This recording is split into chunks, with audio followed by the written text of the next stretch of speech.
Eu passei por todas as fases e continuo passando. E eu faço questão de falar. É difícil. E é difícil todo dia. Hoje todo mundo vê ele agarrado em mim, sempre está agarrado em mim, sempre. Mas ele não aceitava o abraço.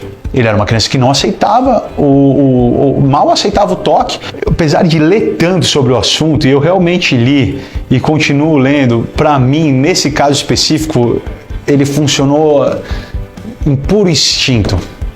Instinto paterno. Que eu fui abraçar meu filho fugiu, ele rejeitou, teve uma reação, inclusive. Eu olhei e falei assim, que é isso? Tá maluco?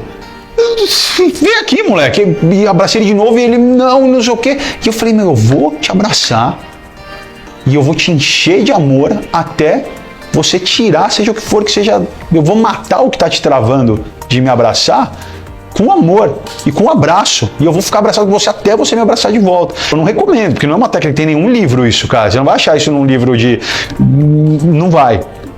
E não quer dizer que vai dar certo. Inclusive pode piorar, pode fazer o autista entrar ainda mais dentro do seu próprio mundo, da sua redoma. Quando ele não querer o contato, ter o contato, pode ter o efeito reverso. É bom falar isso para ninguém sair fazendo. E o segredo do autismo, para você conquistar qualquer coisa, são 2 fatores. O primeiro é paciência e o segundo é amor. E quando eu falo amor, todo pai, toda mãe ama seu filho. Mas é um amor diferente. Porque é um amor que ele tem que existir até quando você está cansado de amar. É um amor que tem que existir sem ter retribuição. Porque na realidade, a maioria dos casos, de um autista, principalmente de moderado e grave, ele não vai te dar o retorno que você espera. Você vai falar eu te amo todos os dias para ele, ele não vai falar de volta. Mas não quer dizer que ele não está ouvindo. Muito pelo contrário, ele está. Mas você entende que é um amor que não... É um amor que não vai te trazer nada de volta, você não vai ter o retorno dele. Por isso que eu falo que ele é diferente, ele tem que ser... E aí entra a paciência, porque vai demorar. E você não pode desistir. Se você desistir, você está desistindo do seu filho.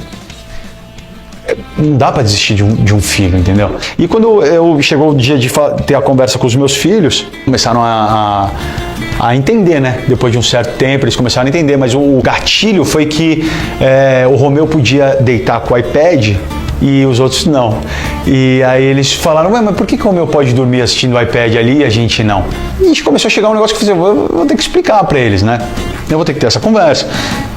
Na prática, é porque naquela época, hoje ele já dorme sem, mas naquela época, se ele não tinha um filminho rodando para o cérebro dele conectar e desligando e acalmando as atividades, e acalmando a atividade cerebral dele focada em alguma coisa, ele não parava de falar.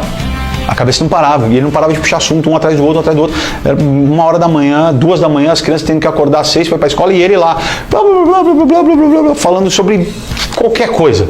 Mas ele não conseguia parar de falar, porque o cérebro não desligava, não acalmava, né? Então ele ficava lá com o iPad e tal, não sei o quê, e aí eu expliquei para os dois. Eu falei, é o seguinte, vamos ter essa conversa. E eu falei, o Romeu é autista. E foi a primeira vez que eu falei para eles e eu fiz eles decorarem, porque eu sabia que eles têm uma responsabilidade social, meus filhos também, por serem meus filhos, o que é autismo, que não é uma doença, que é uma condição do cérebro, que o cérebro simplesmente trabalha de uma forma diferente. Expliquei para eles, tal, não sei o quê. E também foi uma coisa muito ali na hora, assim. E eu falei assim, agora vocês querem saber o que é mais legal de tudo? Que essa condição que o Romeu tem, que o cérebro dele trabalha diferente, sabe o que faz? Vocês lembram que o Romeu entra na piscina gelada que ninguém consegue entrar e ele fica lá horas? Vocês já repararam que o Romeu consegue ficar olhando para as árvores horas se a gente deixar ele lá? Você já viu que o Romeu, quando ele está com os nossos cachorros, ele olha no olho assim, é quase como se ele conseguisse entender o que eles estão falando? Então, o Romeu tem superpoderes.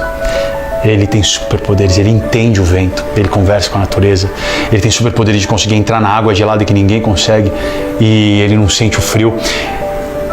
E cara, eu fui contando isso para eles de uma forma que quando acabou, o Stefano, o meu menor, olhou e falou assim, e por que você só deu superpoderes para ele? Não deu para mim? Aí eu falei, não fui eu, foi o Papai do Céu. O Papai do Céu deu, mas assim, a gente tem um superpoder que é conviver com o Romeu e aprender com ele, porque assim, ele tem esses superpoderes, mas ele precisa de muita ajuda em outros aspectos que ele não consegue entender o nosso mundo. Porque o cérebro dele funciona diferente. Aí é o nosso superpoder de conseguir abraçar ele, cuidar dele e fazer ele evoluir no nosso mundo.